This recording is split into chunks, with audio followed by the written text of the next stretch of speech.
নমস্কার বন্ধুরা, অর্পণার রান্নাঘরে সবাইকে স্বাগত। সবাই কেমন আছেন বলুন। আজ আমি বানাবো পুঁটি মাছের পেঁয়াজি। এই পুঁটি মাছের পেঁয়াজিটা বানানোর জন্য আমি এখানে নিয়ে নিয়েছি পুঁটি মাছ, ফ্রেশ পুঁটি মাছ কেটে পরিষ্কার করে নিয়েছি। এখানে নিয়েছি পেঁয়াজ কুচি, লঙ্কা কুচি, আদা কুচি, ধনেপাতা কুচি, আর নিয়েছি বেসন, নুন। এখন আমি বেসন দিয়ে পেঁয়াজ, আদা, রসুন এগুলো দিয়ে আমি ভালো করে মেখে নেব। বলতে ভুলে গেছি, আর নিয়েছি বেকিং সোডা, এর মধ্যে একটু বেকিং সোডাও দিয়ে দেব। চলুন তাহলে দিয়ে দিচ্ছি বেসন।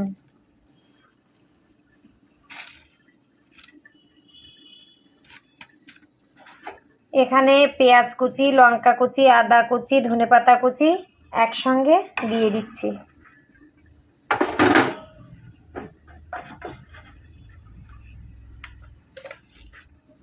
দিয়ে দিচ্ছি পরিমাণ মতো নুন।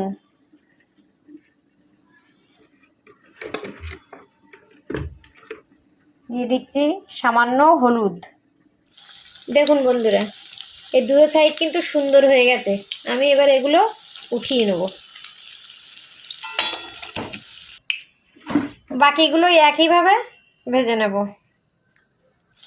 দেখুন বন্ধুরা, এই দুটো সাইড কিন্তু সুন্দর হয়ে গেছে। আমি এবার এগুলো উঠিয়ে নেব।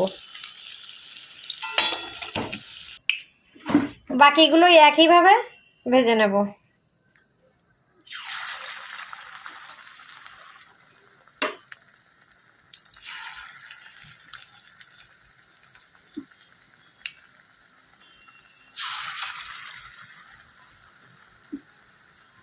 এটা খেতে খুবই সুস্বাদু।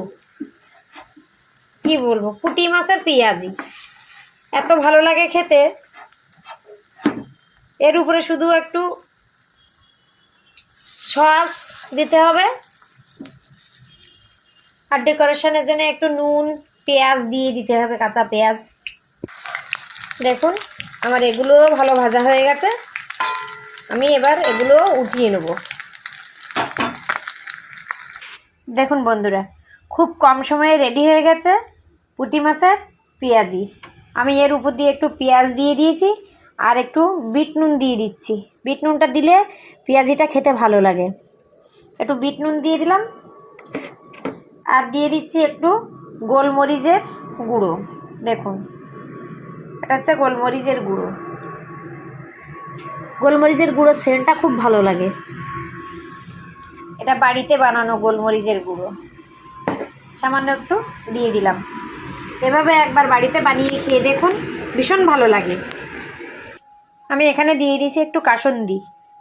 এভাবে বাড়িতে বানিয়ে একবার খেয়ে দেখুন, পুঁটি মাছের পেঁয়াজি খুবই ভালো লাগে। আমার এই ভিডিওটি যদি আপনাদের ভালো লেগে থাকে তাহলে অবশ্যই লাইক, কমেন্ট, শেয়ার করুন। অর্পণা রান্নাঘরের সঙ্গে থাকুন, পাশে থাকুন। সবাই ভালো থাকুন, সুস্থ থাকুন। নমস্কার।